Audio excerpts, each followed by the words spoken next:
So I grew up in a small town in New Jersey. What I wanted in life for a very long time is just be loved and accepted. You know, my mother just didn't have that loving streak in her of, hugs and kisses and let's do mother-daughter kind of things. It was more I was a burden to her. I would make dinner for her and belittle the waiter and waitress and do little things like that just to try to show her. And, I tried so hard in everything to just get her approval. And it just seems like every time I was a disappointment to her. Then it came that I was being sexually assaulted. And the one family member, he allowed his friend to sexually assault me, and I got pregnant. When I told my mom, she said, boys will be boys, and you will have an abortion. They took me to the abortion clinic at age 14 and forced me to have an abortion. At 14, you believe what these adults are telling you, especially in the medical community. Don't worry, it doesn't have a heartbeat. Don't worry, it doesn't feel anything. Don't worry, it's not really alive. It's okay. Then they make you go into this little room. Oh my gosh, I can still remember it, and I'm almost 51, how cold it was. There's a doctor there and a nurse, and all of a sudden, out you go. And then you wake up and you're hurting. The pain is unbelievable. I went home and my mother was there waiting for me. There was absolutely no mention of the abortion, about how I felt, how she felt, about anything. It just was like it never, ever happened. And then at 17, when I had to have another one, same thing. I came home and woke up the next morning like nothing ever happened. And same with at 19, and never, ever spoke about it, ever. So in 1994, my mother received a phone call. All I remember is that she answered the phone and she kind of collapsed in the kitchen. So she sat down and she said, well, the only way I can explain this phone call is just to tell you guys.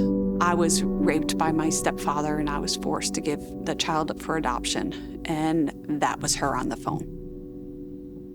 Now looking back and knowing that she was raped at a young age and forced to give a child up for adoption, I just want to hope in my heart and my brain that the reason why my mother did that is that she did not want me to go through what she went through.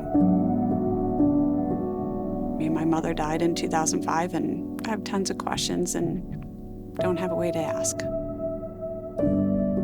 And I met my current husband, and then we had 3 miscarriages.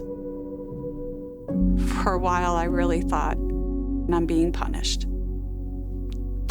I had 3 abortions, and now I've had 3 miscarriages. Is God taking one for one?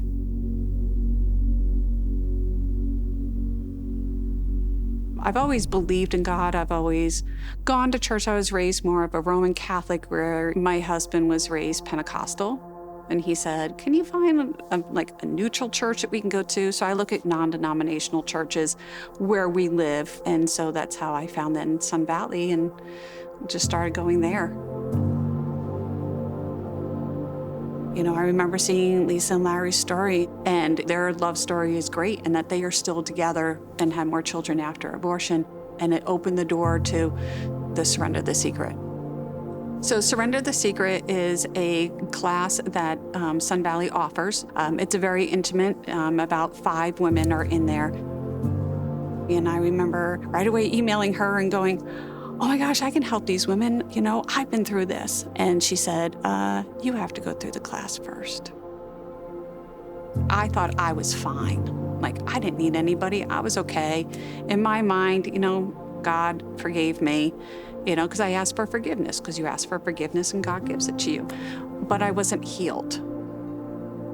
So the one thing with the Surrender the Secret that really helped with the healing part was during there, we actually write letters to people who were part of the abortion, so to speak, and telling them that you forgive them or what you're angry with them for.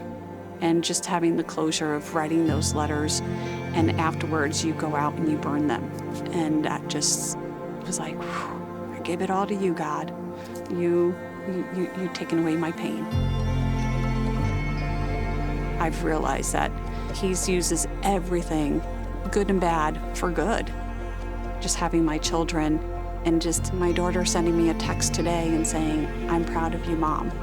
You know, you're beautiful. You will do great.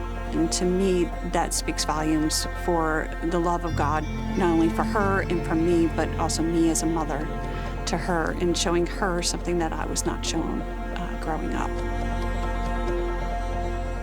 After all these years, I can say it has not been since I went through the Surrender the Secret have I actually felt true love.